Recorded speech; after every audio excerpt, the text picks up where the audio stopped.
Você já ficou acordado até de madrugada tentando entender os planos de Deus para a sua vida? Já sentiu que encontrou alguém especial, mas ao mesmo tempo uma voz dentro de você dizia que aquilo era errado?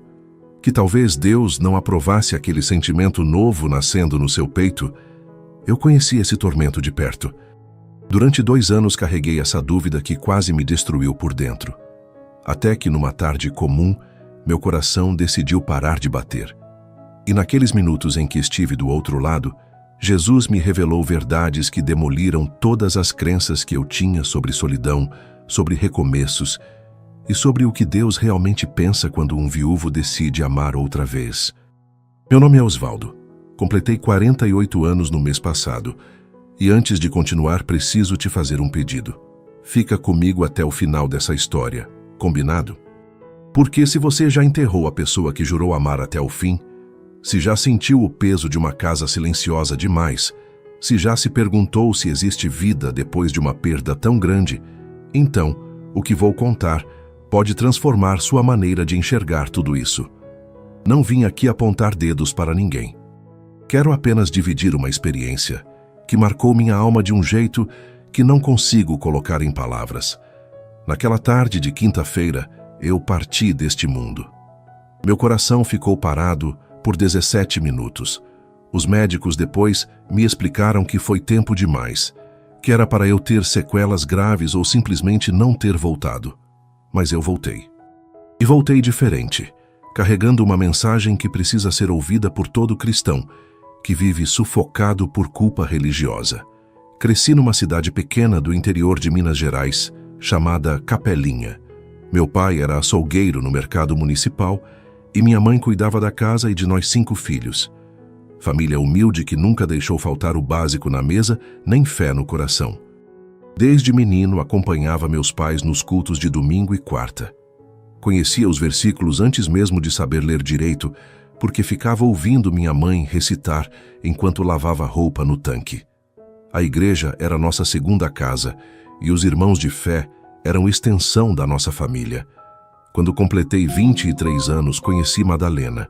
Ela tinha 19 e cantava no grupo de jovens. A voz dela me alcançou antes mesmo do rosto. Lembro de estar sentado no banco do fundo, num culto de domingo à noite, quando ela começou a cantar um hino sobre a fidelidade de Deus. Algo aconteceu dentro de mim naquele momento. Não foi só atração. Foi reconhecimento, como se minha alma dissesse que tinha encontrado seu lugar. Começamos a conversar depois dos cultos.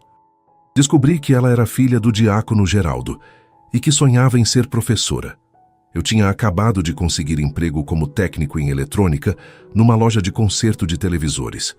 Não era grande coisa, mas me dava dignidade e um salário que permitia fazer planos. Nosso namoro durou 2 anos. Fizemos tudo do jeito certo. Pedimos bênção aos pais, passamos pelo aconselhamento pastoral, esperamos o tempo que a igreja considerava adequado. Casamos numa cerimônia simples, com cheiro de flor de laranjeira e promessas que eu pretendia cumprir até meu último suspiro. Os primeiros anos foram de construção. Alugamos uma casinha de 2 cômodos perto da casa dos meus sogros. Madalena conseguiu emprego como auxiliar numa escola infantil, enquanto terminava o magistério.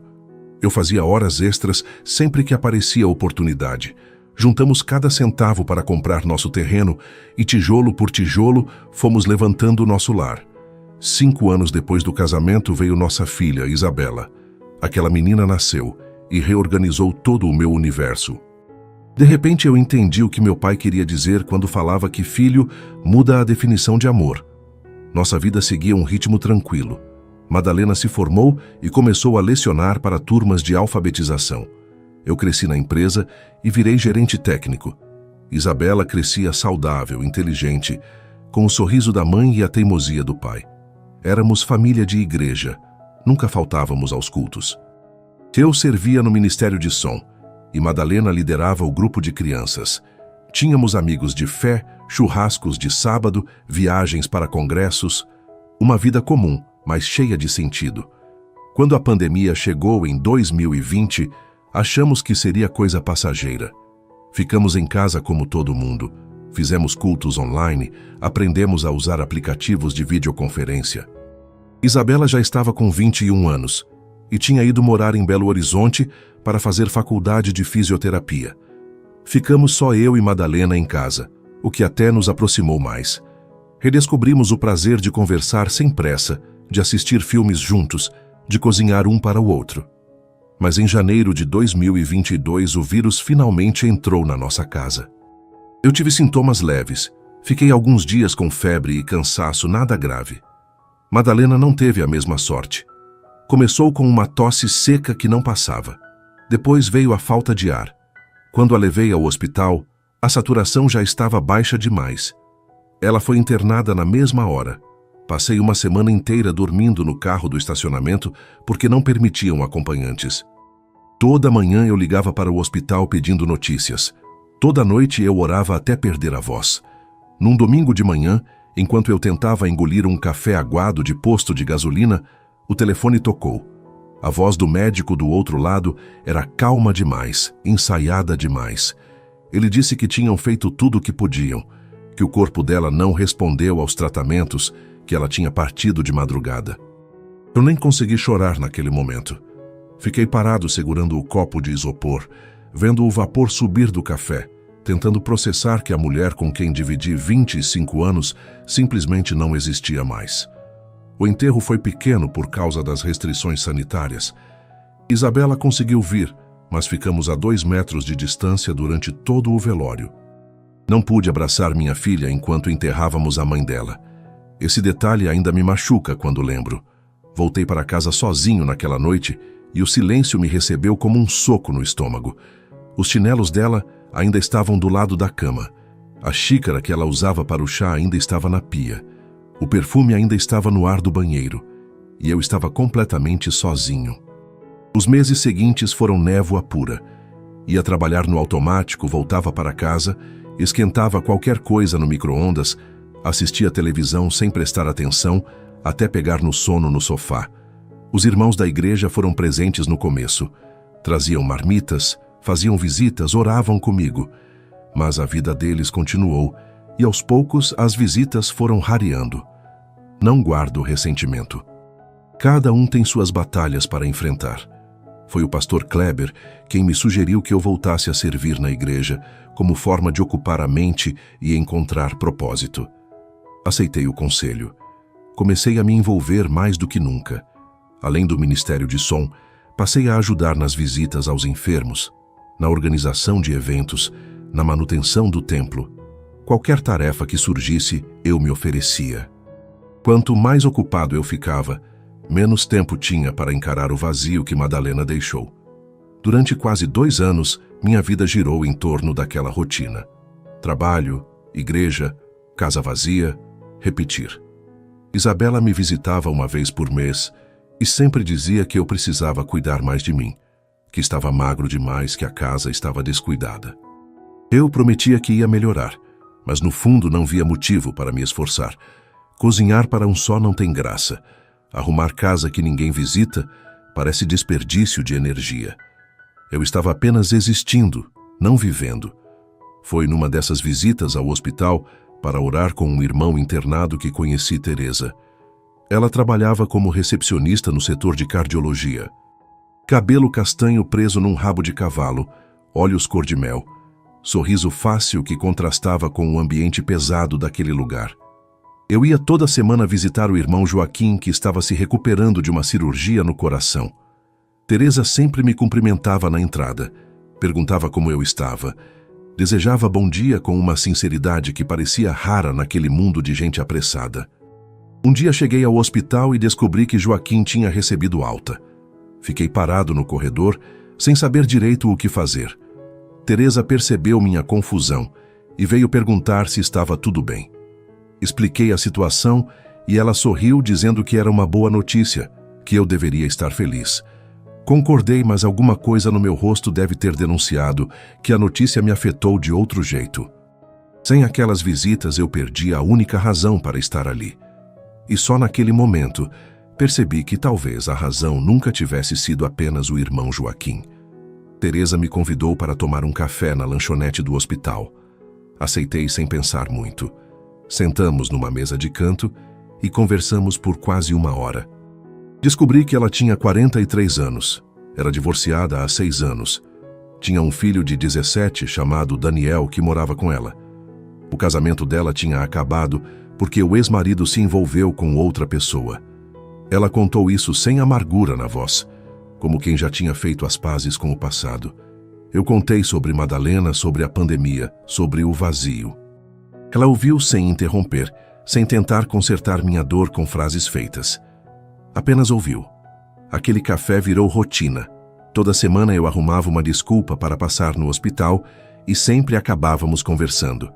Teresa tinha uma forma leve de ver a vida que me contagiava.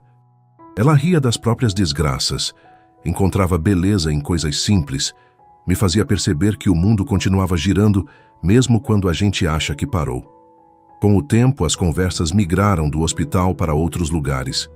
Um almoço num restaurante simples, um passeio no parque da cidade, uma visita à feira de artesanato no domingo de manhã. Não sei precisar o momento exato em que a amizade virou outro sentimento. Foi acontecendo devagar, quase sem eu perceber. Um dia me peguei pensando nela antes de dormir. Outro dia percebi que sorria sozinho, lembrando de algo que ela tinha dito. Quando dei por mim, estava contando os dias para nosso próximo encontro, e junto com esse sentimento novo, veio a culpa. Culpa por estar sentindo algo por outra mulher. Culpa por estar feliz quando deveria estar de luto. Culpa por estar traindo a memória de Madalena. Decidi procurar o pastor Kleber para me aconselhar. Ele era um homem de 60 e poucos anos, barba grisalha, voz grave, conhecido na região por sua firmeza doutrinária. Eu confiava nele. Achava que ele ia me ajudar a organizar esses sentimentos confusos. Sentamos na sala pastoral numa tarde de quarta-feira e abri meu coração. Contei sobre Teresa, sobre os encontros, sobre o que estava sentindo. Contei também que ela era divorciada e que não frequentava nenhuma igreja. O rosto do pastor Kleber foi endurecendo conforme eu falava. Quando terminei, ele ficou em silêncio por um longo momento. Depois respirou fundo e começou a falar. Disse que eu estava pisando em terreno perigoso, que uma mulher divorciada carregava uma marca espiritual, que, segundo as Escrituras, quem se casa com uma divorciada comete adultério, que eu estaria trazendo maldição sobre minha vida e fechando portas de bênçãos, que, como viúvo, eu tinha liberdade para casar novamente, mas apenas com uma mulher sem esse tipo de passado. Fiquei gelado ouvindo aquelas palavras. Perguntei se não havia exceções, se o fato dela ter sido traída não mudava alguma coisa. Ele balançou a cabeça negativamente. Disse que a palavra de Deus era clara e não abria margem para interpretações convenientes. Que se eu realmente amava ao Senhor, deveria me afastar dessa mulher imediatamente antes que o relacionamento avançasse mais.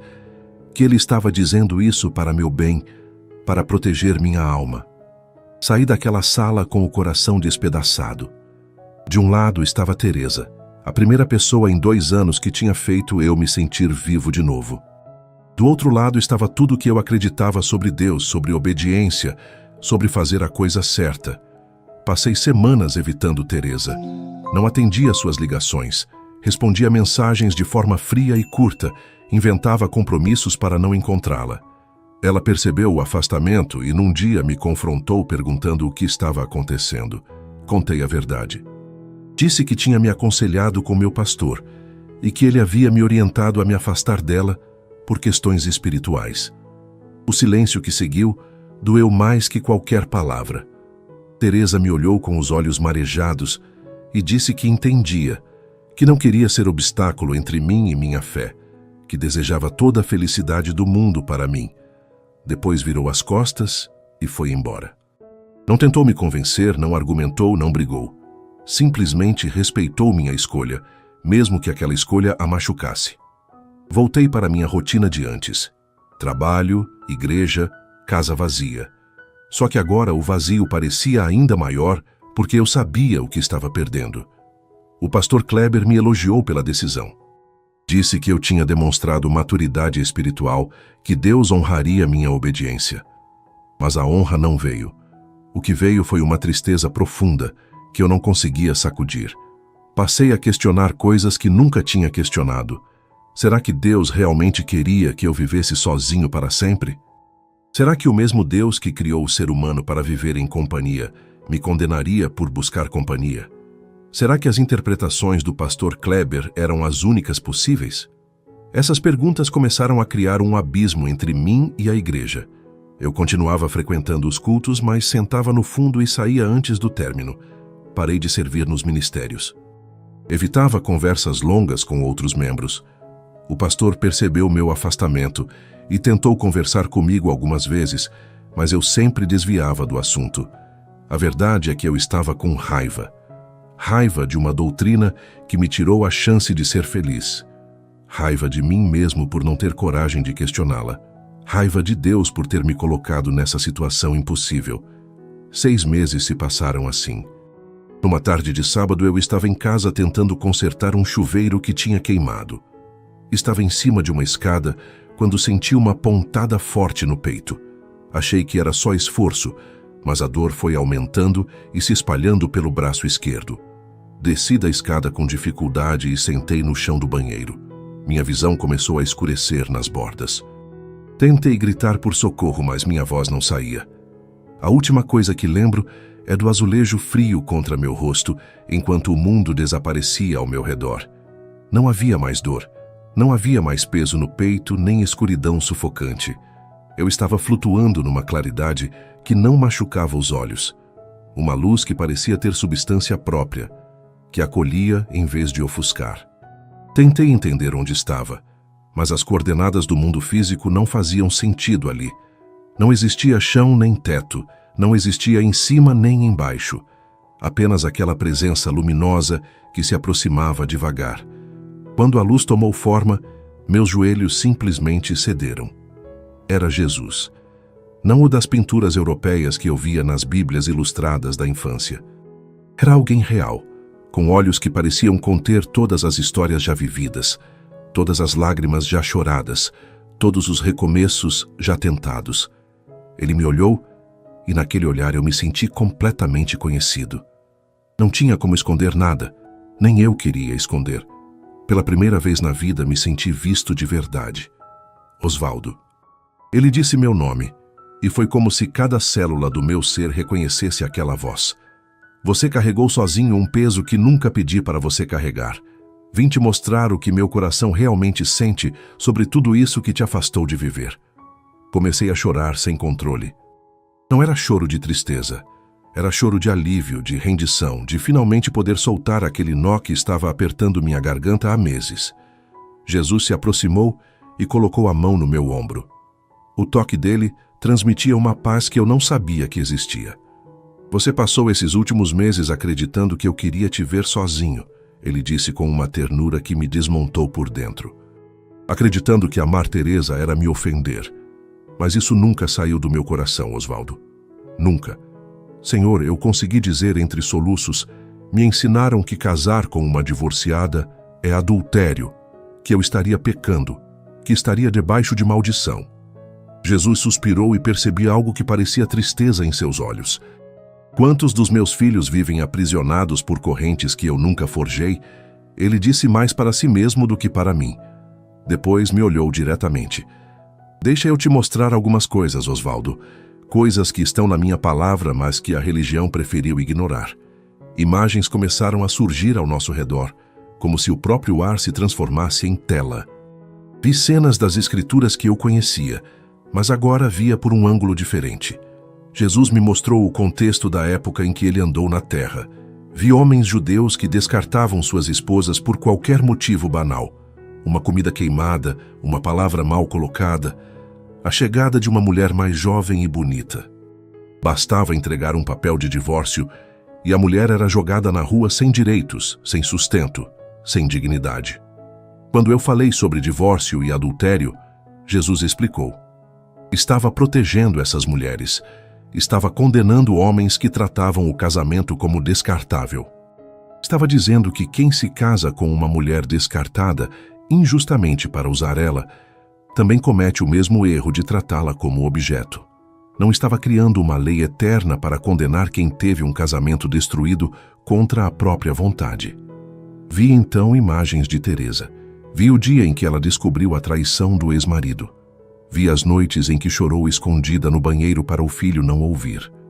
Vi a coragem que precisou juntar para recomeçar a vida sozinha, para criar Daniel com dignidade, para não se deixar consumir pela amargura. Meu coração apertou, vendo o quanto ela tinha enfrentado. Essa mulher foi vítima, não culpada, disse Jesus. Ela não abandonou o casamento. O casamento foi arrancado dela, e você foi ensinado a tratá-la como se carregasse uma lepra espiritual. Isso parte meu coração, Osvaldo. Parte meu coração ver meus filhos fazendo isso uns com os outros, mas o pastor disse que a palavra é clara. Eu argumentei ainda tentando processar tudo aquilo. Jesus me mostrou outras passagens. Vi Deuteronômio falando sobre cartas de divórcio e a possibilidade de novos casamentos. Vi o apóstolo Paulo explicando que a pessoa abandonada não está presa, que Deus nos chamou para viver em paz. Vi o próprio Jesus tratando a mulher samaritana com respeito, aquela que teve 5 maridos, sem condená-la, sem exigir que ela voltasse para algum dos anteriores. A palavra é clara, ele disse, mas muitos leem com olhos de religião em vez de olhos de graça. Procuram regras para controlar em vez de princípios para libertar. Transformam boas notícias em más notícias para quem já sofreu demais. Jesus fez uma pausa e me olhou com intensidade. Osvaldo, você perdeu Madalena. Eu sei o quanto doeu. Sei das noites em que você chorou abraçado ao travesseiro dela. Sei do vazio que tomou conta da sua casa. Eu estava lá em cada momento, chorando com você. As lágrimas voltaram a escorrer pelo meu rosto. Ele continuou. E quando finalmente seu coração começou a cicatrizar, quando surgiu alguém que trouxe luz para sua escuridão, você foi ensinado que aceitar essa luz era pecado. Que Deus preferia te ver definhar sozinho do que florescer acompanhado. Que tipo de pai você acha que eu sou? A pergunta dele ecoou fundo. Eu tinha construído uma imagem distorcida de Deus, um Deus que se alegrava com meu sacrifício solitário, que preferia minha tristeza obediente à minha alegria supostamente rebelde. Eu criei o ser humano para a comunhão, Jesus continuou. Não é bom que o homem esteja só. Essas palavras saíram da boca do meu pai no início de tudo. Você acha que ele mudou de ideia? Que ele olha para você, um homem que perdeu a esposa, que serviu fielmente, que tem um coração íntegro, e diz que você não merece companhia? Eu não sabia o que responder. Tudo que eu tinha acreditado estava sendo desmontado peça por peça. Jesus me mostrou então algo que me surpreendeu. Vi o pastor Kleber.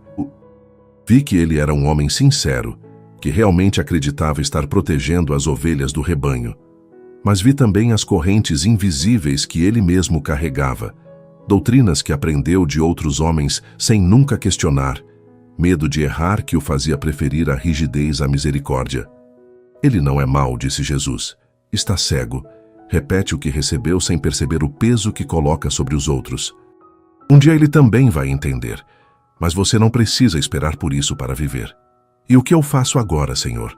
Perguntei, sentindo o peito leve pela primeira vez em meses. Você volta, ele respondeu com um sorriso que aqueceu minha alma inteira.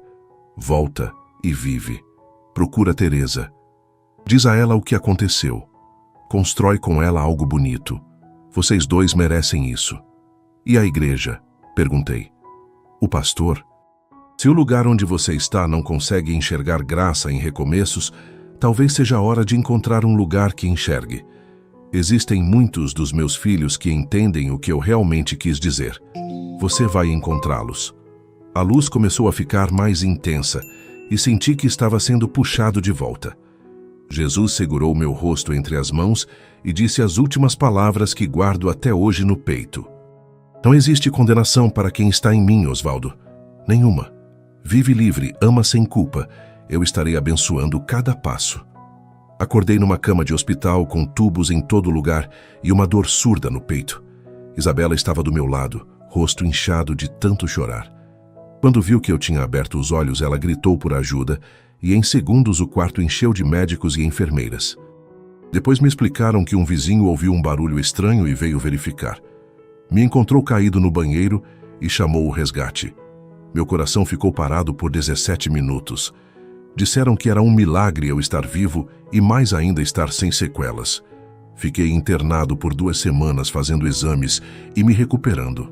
Nesse tempo contei para Isabela tudo o que tinha acontecido do outro lado. Ela chorou comigo e disse que eu precisava procurar Teresa assim que saísse dali. Minha filha nunca tinha engolido aquela história de que eu não podia ficar com ela. Disse que a mãe dela ia querer me ver feliz, que Madalena jamais desejaria que eu definhasse sozinho. Na primeira semana depois da alta, fui até o hospital onde Teresa trabalhava. O coração disparou quando a vi atrás do balcão da recepção. Ela me olhou assustada, provavelmente pensando que eu estava passando mal de novo. Pedi para conversar e fomos até a mesma lanchonete onde tudo tinha começado. Contei tudo: o infarto, os 17 minutos, o encontro com Jesus, as revelações. Ela ouviu em silêncio, com os olhos brilhando de lágrimas. Quando terminei, ela ficou um tempo sem dizer nada. Depois estendeu a mão pela mesa e segurou a minha.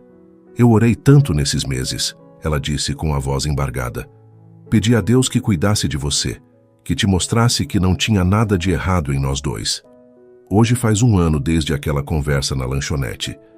Teresa e eu nos casamos há 3 meses numa cerimônia simples, num sítio emprestado por um amigo. Isabela foi minha madrinha e Daniel, o filho de Teresa, foi padrinho dela. Encontramos uma comunidade de fé que nos acolheu sem julgamentos, onde podemos servir juntos sem precisar dar explicações sobre nossos passados. Não foi fácil deixar a igreja onde passei a vida inteira. Doeu me despedir de pessoas que amo, mas algumas correntes precisam ser quebradas para a gente conseguir andar. Pastor Kleber não entendeu minha saída. Disse que eu estava cedendo à carne, que um dia eu ia me arrepender. Optei por não discutir. Desejei paz a ele e segui meu caminho. Se você está ouvindo isso e carrega culpa por amar alguém que a religião disse que você não deveria amar, preciso te dizer o que Jesus me disse naquela tarde. Deus não criou você para definhar na solidão. O mesmo Deus que odeia ver casamentos destruídos também odeia ver seus filhos presos em grades que ele nunca construiu. Recomeçar não é pecado, quando é feito com integridade e amor verdadeiro. Você não é cidadão de 2ª categoria no reino dos céus por ter um passado. Meu coração parou por 17 minutos naquela tarde de sábado. Mas a verdade é que ele já estava parado há muito mais tempo, sufocado por regras que me afastavam da graça. Jesus me trouxe de volta à vida 2 vezes naquele dia. Trouxe meu corpo de volta e trouxe minha alma de volta. E agora eu vivo de verdade. Sem culpa, sem correntes, sem medo de ser feliz. Exatamente como ele sempre quis.